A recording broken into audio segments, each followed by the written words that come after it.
enchúfelo rápidamente.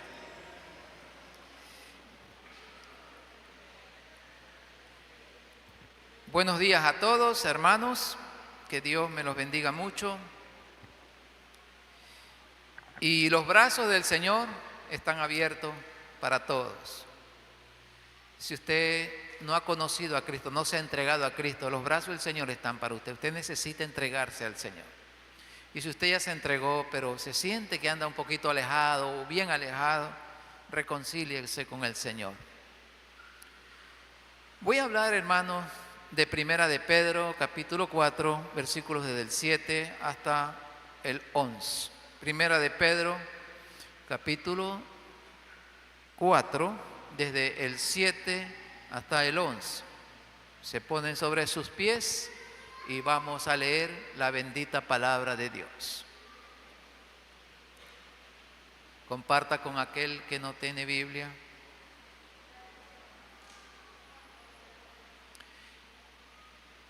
Vamos a leerle todos juntos. Primera de Pedro, capítulo 4, 7 hasta el 11. El contexto de este pasaje es sufrimiento. Los hermanos andan huyendo, o sea, están sufriendo por causa de Cristo. Y ya les ha dicho Pedro que el sufrimiento es parte de la vida. Y el ejemplo habla de Cristo, que Él sufrió pero triunfó. La muerte también es un triunfo para todo creyente. Ahora el pasaje se refiere a la segunda venida de Cristo. Es decir, mientras Cristo viene, puede que haya sufrimiento. Entonces, sufrimiento triunfante. Sufrimiento triunfante. ¿Vale la pena ser cristiano aunque se sufre? Tal vez nos suceden cosas, muertes, pérdidas, problemas, pero mientras estamos en este tiempo, el fin se acerca. Para el creyente, la segunda venida de Cristo es el triunfo definitivo. Por lo tanto, leamos lo que dice las Escrituras. 1, 2, 3, todos juntos. Mas el fin de todas las cosas se acerca. Sed pues sobrios, velad en oración. Y ante todo tened entre vosotros ferviente amor, porque el amor cubrirá multitud de pecados. Hospedaos los unos a los otros sin murmuraciones. Cada uno según el don que ha recibido, ministrelo a los otros, como buenos administradores de la multiforme gracia de Dios. Si alguno habla, hable conforme a las palabras de Dios. Si alguno ministra, ministre conforme al poder de Dios que da, para que en todo sea Dios glorificado por Jesucristo, a quien pertenecen la gloria y el imperio por los siglos de los siglos. Amén. Tomen asiento, hermanos. Sí, hace 2000 años Pedro dijo que el fin se acercaba. Es decir, desde que Cristo ascendió, la frase "el fin se acerca" es algo que ahora también lo estamos viviendo. Desde que Cristo resucitó, se fue al cielo, el fin del mundo va aumentando. Es como un reloj, hermano. Es un reloj. El fin se acerca. Ahora, ¿en qué debe ocuparse un creyente? Yo quiero presentarles 5 cosas en las que nosotros debemos de ocuparnos, y ocuparnos bien, con mucha disciplina, con mucho esfuerzo. Debemos de ocuparnos, con sacrificio tal vez, pero debemos de ocuparnos en 5 cosas, porque si Cristo no ha venido, como dice Pedro en su segunda carta, es porque Él ama y desea que todos lleguen al conocimiento de la verdad. Pero cuando Pedro dice el fin se acerca, está hablando de una consumación definitiva. Todo esto, hermano, tiene que desaparecer. Yo no sé si el Señor desaparezca este templo, posiblemente sí. Todo tiene que desaparecer, todo tiene que ser barrido para empezar nuevamente. Es una consumación. Ustedes pueden leer en segunda de Pedro que dice que todo pasará, que todo explotará, todo se quemará. Hay demasiada contaminación en la tierra, pero lo que sí podamos ver es que el fin está más cerca. No sé, hermano, cuándo sea eso.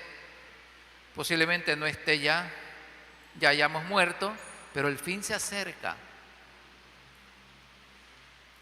La mayoría de personas que viven en este planeta lo saben. Los científicos lo dicen todo el tiempo. Esto se está acabando. Esto se está acabando. La tierra se está acabando.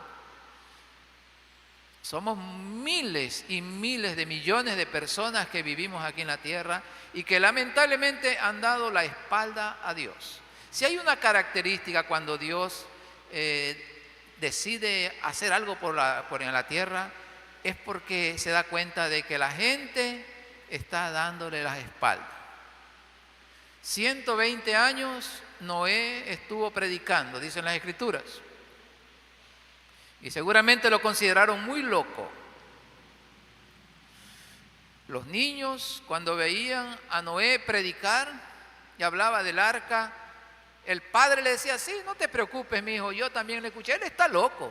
Mi papá también me dijo lo mismo. Mire, no ha pasado nada. 120 años estuvo predicando y ellos exactamente han hecho lo que la mayoría de habitantes de la tierra hacen.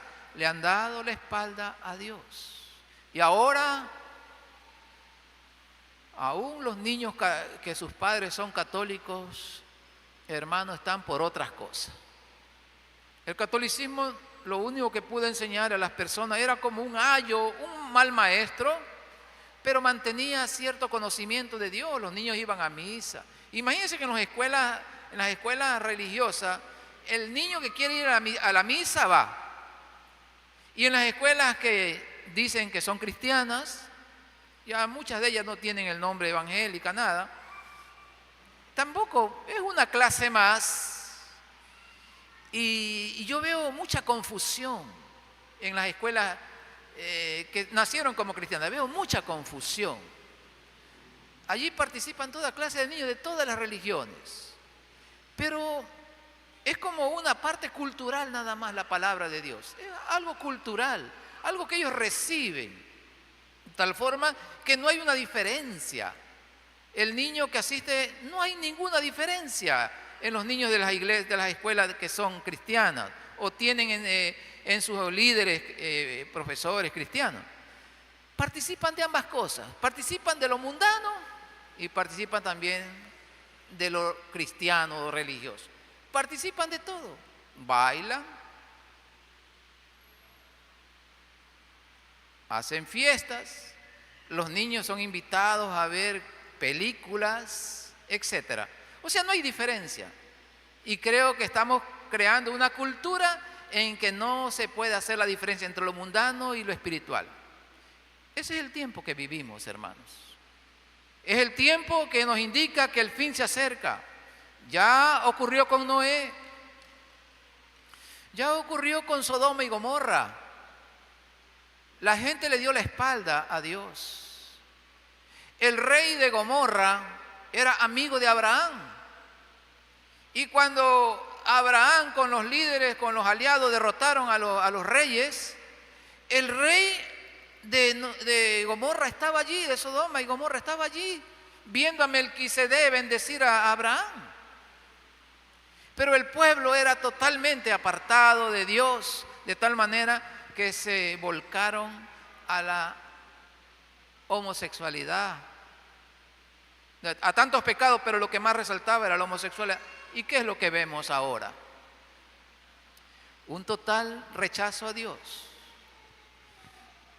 Y cuando esto sucede, cuando la tierra es inmoral, Dios tiene que hacer algo. Cuando los israelitas salieron de Egipto, ellos fueron una tierra que practicaba la homosexualidad, que practicaba el incesto, que practicaba que hijos se acostaban con su mamá, que hombres de esa tierra practicaban el animalismo. Muchos eran pederastas, o sea, no había nada que les dijera no hagan eso. Eran los cananeos. Y Dios dice, tienes que borrar a ese pueblo, tienen que destruir a ese pueblo, pero háganlo poco a poco, pero no pierdan de vista a Dios. Y Dios tuvo que destruir a ese pueblo a través del pueblo israelita. Y así sucesivamente, hermano. Yo creo que el fin está más cerca de antes. ¿Saben por qué? Creo que el Evangelio ha llegado ya hasta los últimos rincones del mundo. Cuando el Evangelio sea predicado, dice a todas las personas, entonces vendrá el fin. El Evangelio está en todas partes, hermanos. El teléfono celular, el internet ha facilitado eso. Creo que el fin se acerca, está más cerca que antes. Ahora, ¿en qué debo de ocuparme? Dice Pedro que debemos de estar sobrios. Sobrio es lo contrario de ebrio. Un ebrio está controlado por el alcohol. Y el ebrio es parecido al drogadicto. El drogadicto está controlado por la droga. Claro, el borracho y el drogadicto tienen algo de conocimiento, pero tienen un descontrol total de sus facultades, de sus sentidos. El borracho se da cuenta de algo que no debe hacer, no lo hace, no lo toma. El drogadicto también tiene algo de conocimiento, aunque está drogado. Puede hacer tonterías, pero él puede controlarse en cierta manera. Entonces, nosotros, hermanos, podemos también emborracharnos por la pasión, por el fanatismo religioso.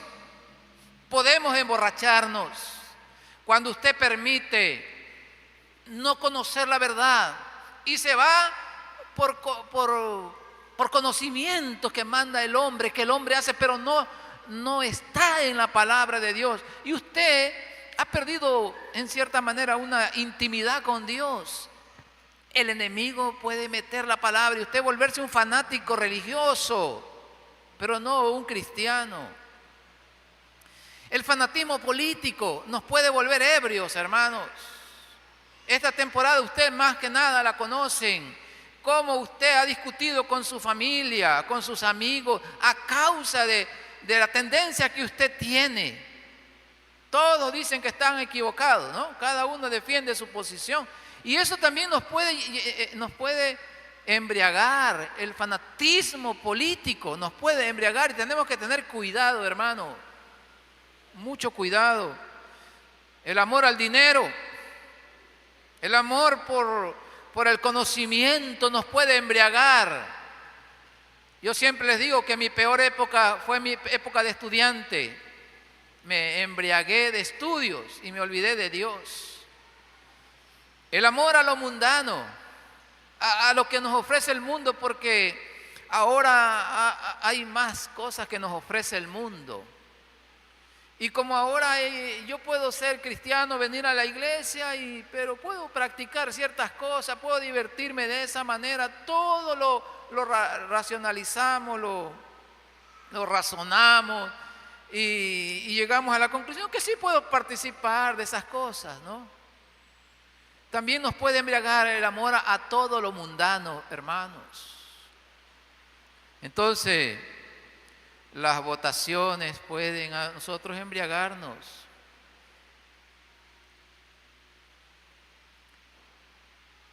Pedro dice que nosotros debemos estar sobrios.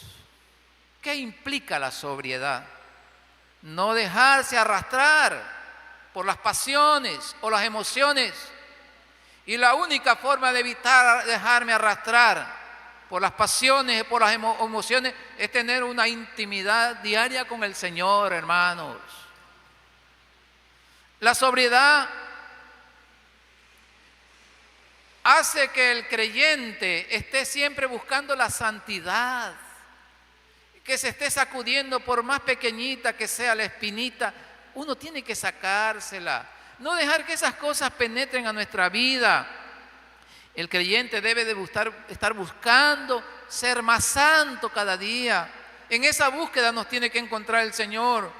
Sobriedad es tener una actitud vigilante, estar vigilante de nosotros y de nuestros hermanos, estar vigilante de mi hijo, de mi nieto, estar vigilante de mí mismo, primeramente yo, estar vigilante, de tal forma que no me incline a las cosas del mundo. Sobriedad es reconocer que soy un peregrino, que aquí estamos de pasada. El Señor nos dice que somos peregrinos. Un peregrino es una persona que está de pasada. Durante este trayecto mundano estamos de pasada. Aquí no es nuestro lugar definitivo. Estamos de pasada. Sobriedad es estar pensando eso. Este no es mi lugar definitivo. Sobriedad es tener conciencia de que usted y yo tendremos que rendir cuenta al Señor. Primera de Corintios, en su casa, capítulo 3, 10 al 15. Hermano, Dios le manda este versículo a usted, hágalo en la casa. Un día usted y yo tendremos que dar cuenta al tribunal de Cristo. Todo cristiano tendrá que dar cuenta en el tribunal de Cristo. Allí su obra será analizada. Su obra, lo que está haciendo, lo que está viviendo será analizado, hermanos. Usted tiene que preguntarse, ¿cómo está mi obra? ¿A qué se asemeja lo que yo hago para mi Señor? ¿Cómo es mi vida? ¿Es una vida de papel, de madera, de hoja? ¿De qué es mi vida? ¿Cómo está mi vida?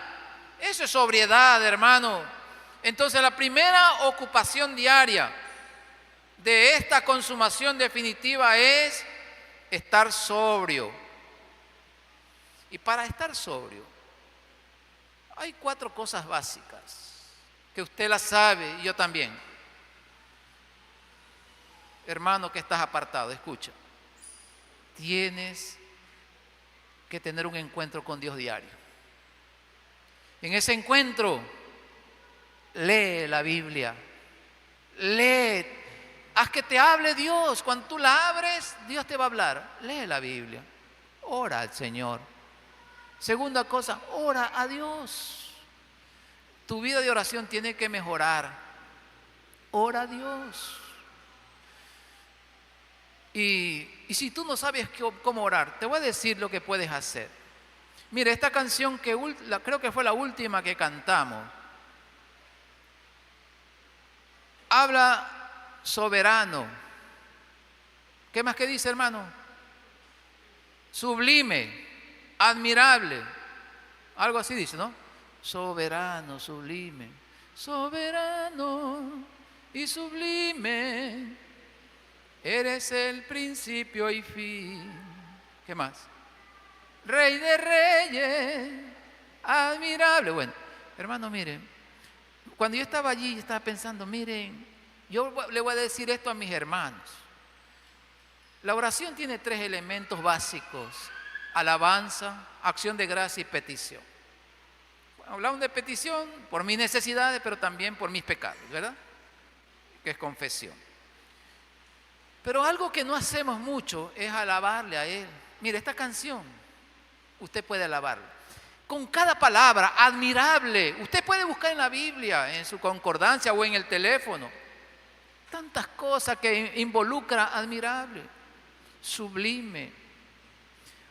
Usted puede comenzar alabándole a Dios así. Y si nunca lo ha hecho, hágalo. Alábelo a Dios, hermano. Ese es el primer elemento. Pero también dele gracias al Señor. Dele gracias por tantas cosas que Dios le da en el día a día. Hay tantas cosas. Y a veces incluso nos olvidamos de las cosas que están tan cerca de nosotros. Usted le da gracias a Dios porque tiene una colchita, porque tiene un colchón, porque tiene un cónyuge a los lados, o porque tiene hijos que han llegado temprano a casa. Usted le da gracias por eso a Dios. Hay muchísimas cosas, hermano. Y usted va a ser bien sensible cuando usted ora de esa manera. Y también puede pedirle, hermano, pídale perdón por sus pecados, pídale por sus necesidades, por las necesidades de la iglesia. Entonces, hermanos queridos, la primera ocupación diaria mientras Cristo viene es permanecer sobrios, no borrachos de cosas del mundo.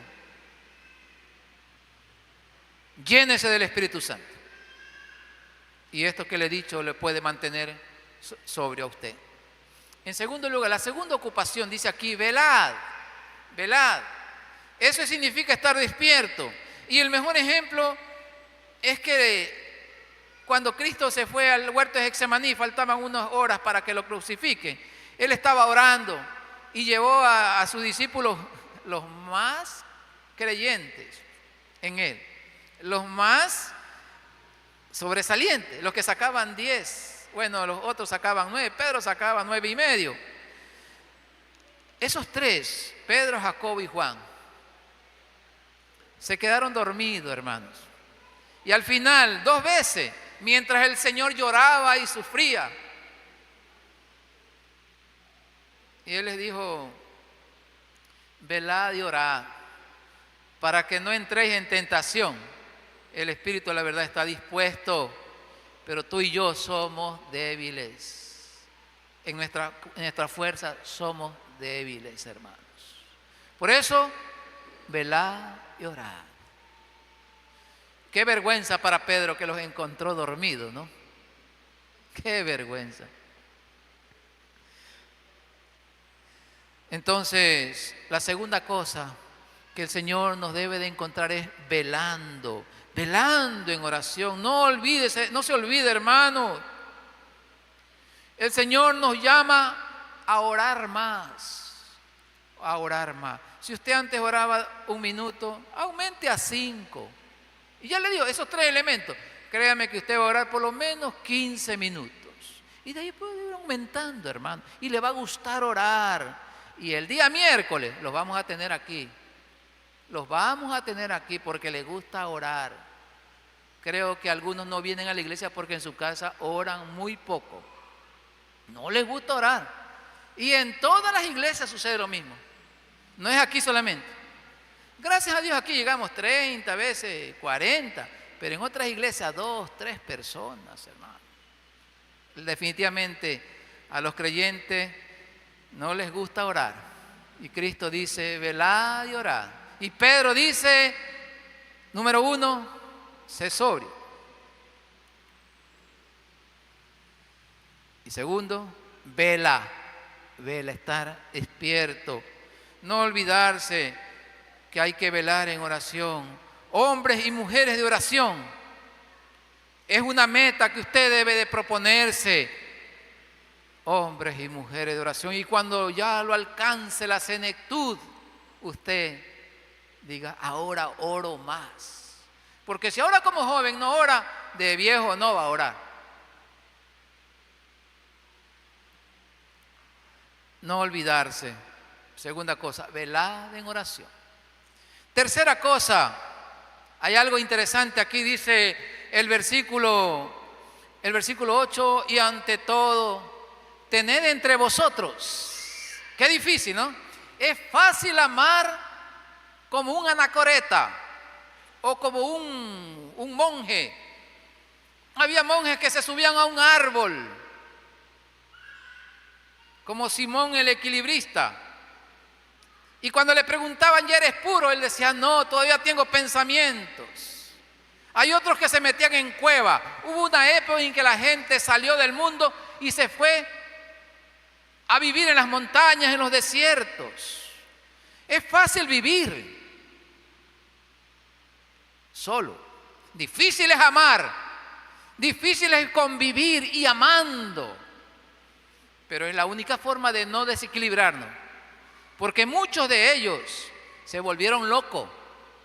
Había uno que vivía en una cueva y él se flagelaba, vivía solo. Y él en su locura comenzaba a ver visiones en las paredes. Y él comenzaba a maldecir después cuando entraba en razonamiento. Decía, ¿por qué lo hice? Y allí se clavaba a llorar y orar porque había insultado. Hermano, Pacomio es el monje que dijo, no, tenemos que vivir en comunidad. Y bueno, se le atribuye a Pacomio el haber hecho los monasterios de hombres y de mujeres. Hermanos, el Señor nos manda a amar aquí. Nos manda a amar allí en nuestra casa, con nuestros cónyuges o hijos difíciles.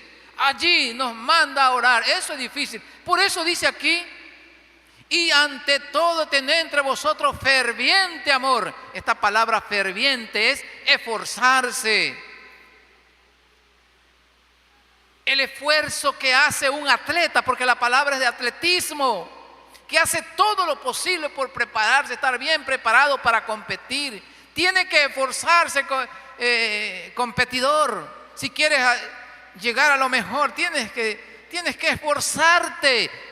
Y esta palabra me lleva a mí a pensar que amar a mi prójimo, amar a mi cónyuge, amar a mis hijos, amar a mi prójimo que vive cerca, amar a mi hermano que asiste aquí en la iglesia, que es un poco difícil, merece esfuerzo. Vale esforzarse por amar. Así seamos tratados con ingratitud, rudeza y hostilidad, porque estos hermanos, ese era el común denominador de día a día. Eran tratados con rudeza, con hostilidad. Muchos hasta se habían olvidado, ¿no? Porque somos número uno para ser ingratos. Y yo no puedo odiar al que se olvidó de mí. No puedo odiar a quien me ha tratado con rudeza o que es hostil hacia mí. Debo de esforzarme por amar, hermano. Si usted está diciendo, espera, es que esa persona no me ama, Dios le llama a usted, por sobre todo tener ferviente amor, porque el amor cubre multitud de pecados, hermanos. ¿Cuántas veces nuestra esposa nos ha perdonado porque nos ama? ¿Cuántas veces nosotros hemos perdonado a nuestra esposa porque le amamos? El amor cubre, hermano, multitud. He visto personas que han sido engañadas y han perdonado. Oh, más bien, más hay engaño en el hombre, ¿no? Pero también en la mujer. Y esa mujer lo ha perdonado. Y hay hombres, muy pocos, que perdonan a su mujer después de una infidelidad. Se esfuerzan. Ese es el tipo de amor que Dios nos manda a tener. Entonces, en tercer lugar, debemos de progresar en el amor. Debemos de esforzarnos por amar. Eso es lo que nos manda mientras viene Cristo. Debemos de demostrar a las personas que somos cristianos que amamos a quien nos hace daño.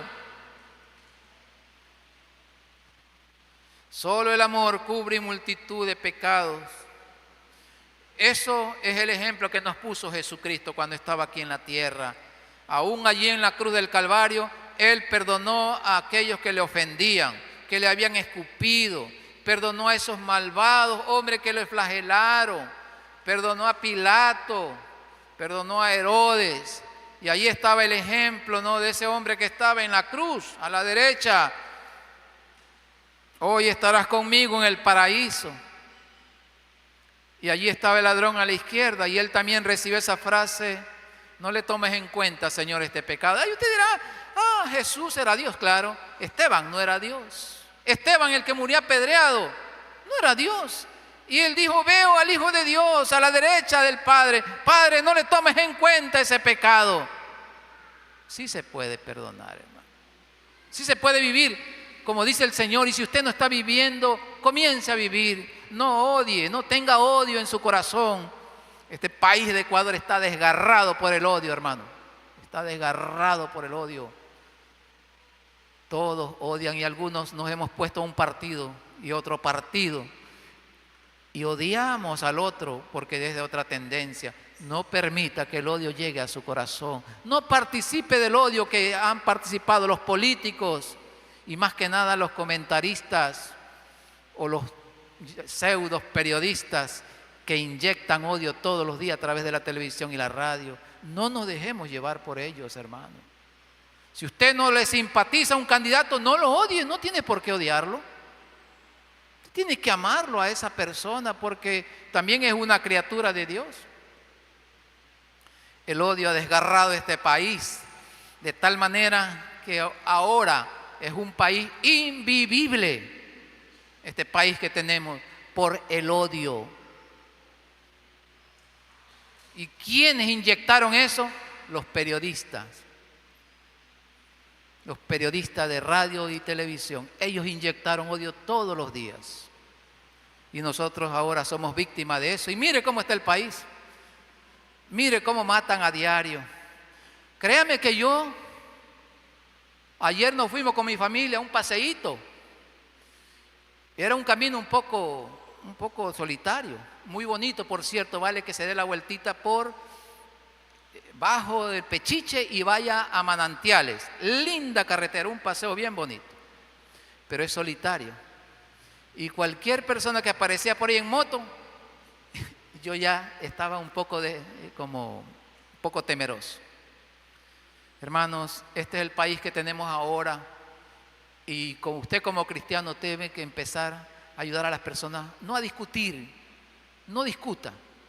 Dígale, hay que amar a esa persona. Demuéstrele que usted ama, aun cuando no es el candidato de su predilección. Solo el amor cubre multitud de pecados, lo dijo el Señor. Entonces, en primer lugar, dice la Biblia que mientras Cristo viene tenemos que estar sobrios, equilibrados. En segundo lugar, tenemos que estar velando y orando. Y en tercer lugar, tenemos que tener ferviente amor. Y ahora llegamos al 9 y dice, hospedaos los unos a los otros. Este tiempo es muy difícil hospedar a alguien. En el tiempo de Pedro era la obligación de los creyentes de dar hospedaje a las personas. No había hoteles, entonces abrían sus casas y dice que la idea es hospedar al desconocido. Ahora ya no se puede hacer eso, hermano. No se puede hacer eso. E incluso a veces vienen familiares con malas costumbres. Incluso a ellos también hay que tener mucho cuidado en hospedarles.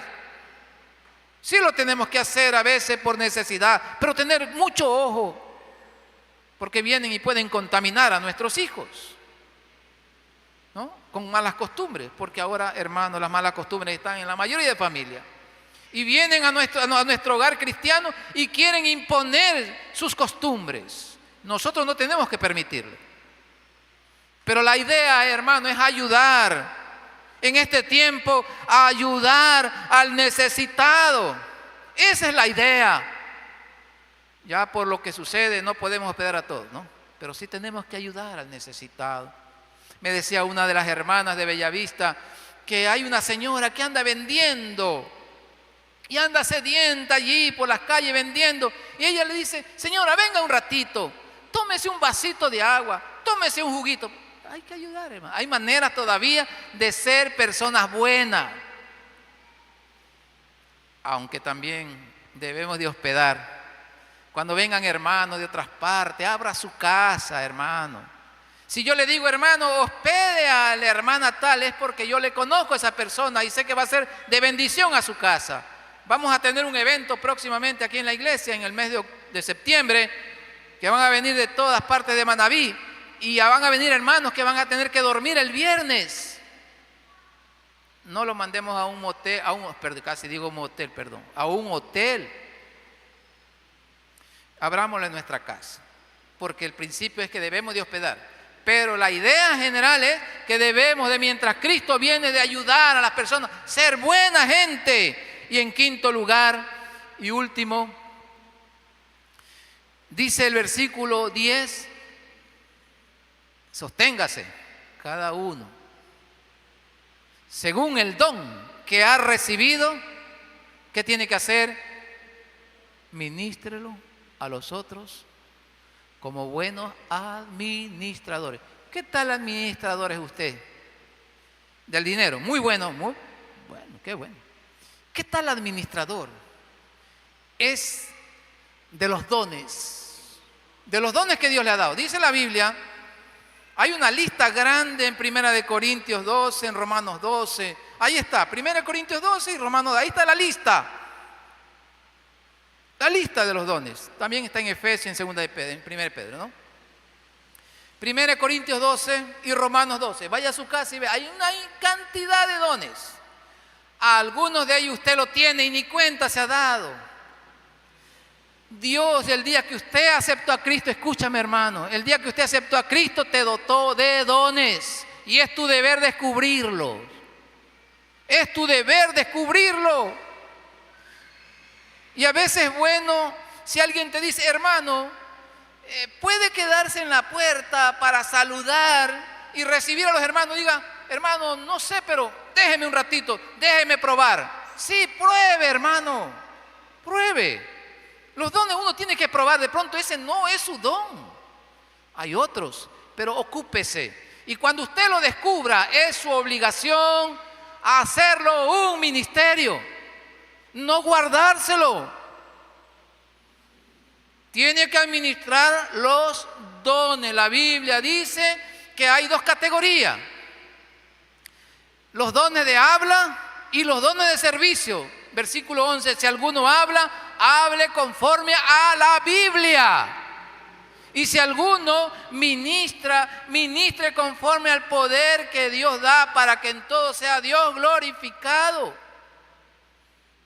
No puede ser que ya tengas muchos años y yo no voy a querer hacerlo sentir vergüenza, porque podría preguntarle algo al azar, y estoy seguro que la mayoría no saben cuáles son sus dones. Usted, mientras Cristo viene, tiene que estar ejercitando sus dones. Dice, cada uno, según el don. Es gratuito, por si acaso, ¿no? Usted no tiene que comprarlo. Es gratuito. El Espíritu Santo lo da, reparte, como Él quiere, de acuerdo a la necesidad del templo, a la necesidad de la iglesia. Dice, ministrelo a los otros como buenos administradores. Hermanos, usted es un mayordomo de los dones que Dios le ha dado. Tiene que ponerlo en práctica. Y si usted no sabe cuáles son sus dones, acérquese a mí, algunos hermanos que ya saben cuáles son sus dones. Acérquese, es su obligación. Mientras Cristo viene, la quinta cosa que usted debe estar ocupado es ejercitando los dones que Dios le ha dado. Entonces, ¿cuál es la meta de todo eso? Que Dios sea glorificado, no usted. Que usted cada día se esconda en Cristo. Se esconda en Cristo. La gloria tiene que ser para el Señor. ¿Se acuerdan de aquella anécdota que dicen que el burrito llevaba a Jesús y la gente aplaudía y aplaudía, y él fue orgulloso de su mamá a decirle, mira cuánto me aplaudían? Y la madre le dice, anda otra vez y marcha. Y el burrito caminó por ese mismo lugar donde él iba, donde había ido el día anterior, y nadie lo aplaudía. ¿Sabe a quién aplaudían? Era el que iba encima del burro. Se llama Jesucristo. Hermano, cada vez que usted haga algo, tenga cuidado, porque el diablo es número uno para que usted se vanagloríe. Es así. Hágalo como dice aquí la palabra de Dios, para que en todos sea Dios glorificado por Jesucristo, a quien pertenecen la gloria y el imperio por los siglos de los siglos. ¿Se acuerdan de la parábola de los talentos? En la parábola del talento de Mateo 25, dice que un amo se iba lejos y dejó talentos. El talento era no dinero, sino era algo, era metales preciosos. El oro, el talento de oro valía más. Aquí está hablando del talento de plata. Esto es talento de plata lo que ve aquí. Pero igual el talento era una gran cantidad de, digamos así, de dinero, o sea, valía mucho. Servía para casi un buen tiempo vivir tranquilo. Y dice que a uno le dio 5 talentos, de acuerdo a la capacidad, ¿no? A otro le dio 2 talentos y al uno le dio 1 talento. A todos de acuerdo a su capacidad le dio.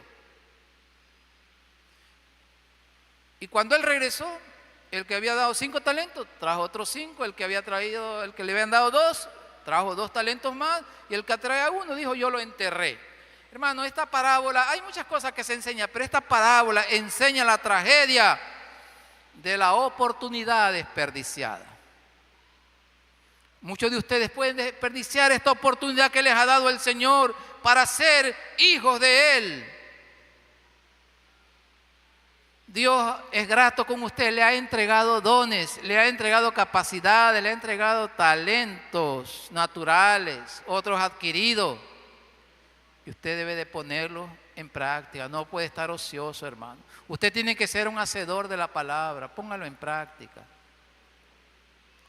Y si usted fue una persona que en el pasado sirvió a Dios y ya usted se ha retirado por A o B razón, vuelva, hermano, a ejercer sus dones. No hay cosa más linda. La felicidad del creyente es cuando está ejercitando sus dones. Es como el pez en el agua.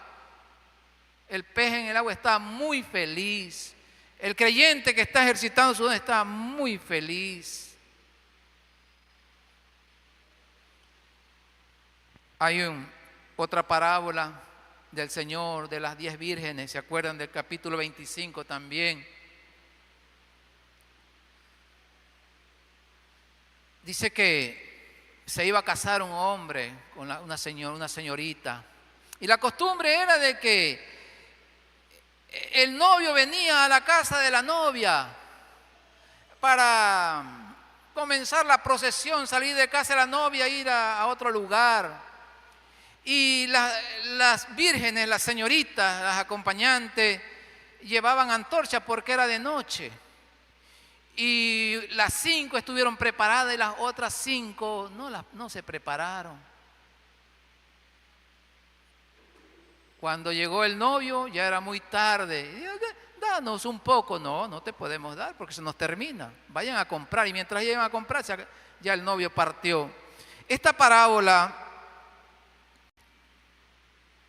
subraya la necesidad de estar preparado para la segunda venida de Cristo, o más bien para el arrebatamiento.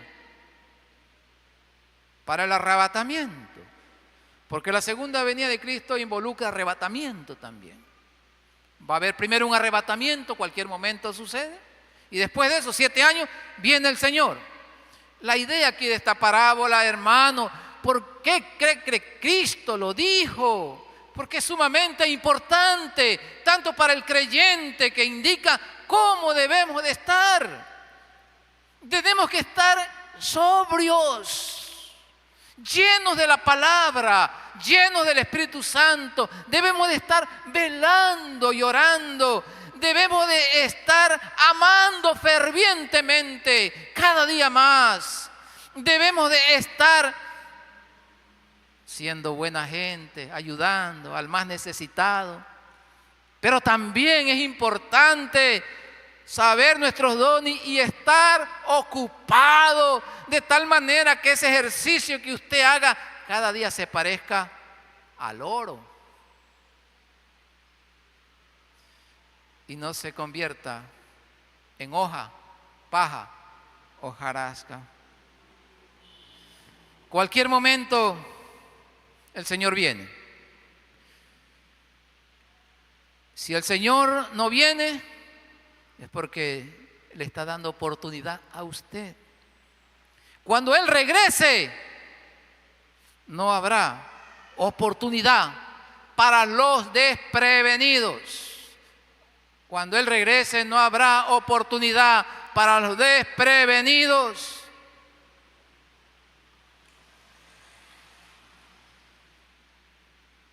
¿Qué de nosotros, hermanos? ¿Cómo estamos? ¿Estamos desprevenidos? ¿Por qué estoy hablando de la segunda venida de Cristo, hermano? Porque Cristo le dio más tiempo a hablar de la segunda venida. Todo el Nuevo Testamento y el Antiguo Testamento habla mucho de ese día. Y ahora que estamos en un tiempo muy difícil en el mundo, cada día el mundo se mete más a la iglesia. Cada día el mundo se nos mete más a nosotros. Debemos de estar prevenidos, no desprevenidos. Ese es el llamado. Y si tú no tienes a Cristo en tu corazón, claro, el Señor viene, te encontrará desprevenido y ya no habrá oportunidad. O quizá la muerte te encuentre antes. El corazón se te puede paralizar, el cerebro, puedes morirte sin saber. Te puede encontrar y ay de ti, allí será el lloro y el crujir de dientes. Hermanos, mientras Cristo viene, ¿qué debemos hacer? Número 1, a ver, estar sobrios. Todos repitan, estar sobrios. En segundo lugar, velad y orad. En tercero, ferviente amor, hermana Natalie, que está calladita. En cuarto lugar, ¿cómo? Buena gente y también hospedar. Y en quinto lugar, participar con nuestros dones. A ver, eso, hermano, estas 5 cosas, hay muchas cosas que usted se puede ocupar, pero esas 5 cosas son principales. Y yo le llamo, la principal es velar y orar. El resto viene por añadidura. Vamos a cantar, hermano. Póngase en pie, vamos a cantar una cancioncita.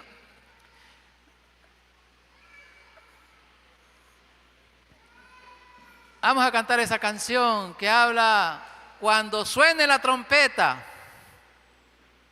Pónganse en pie, hermanos.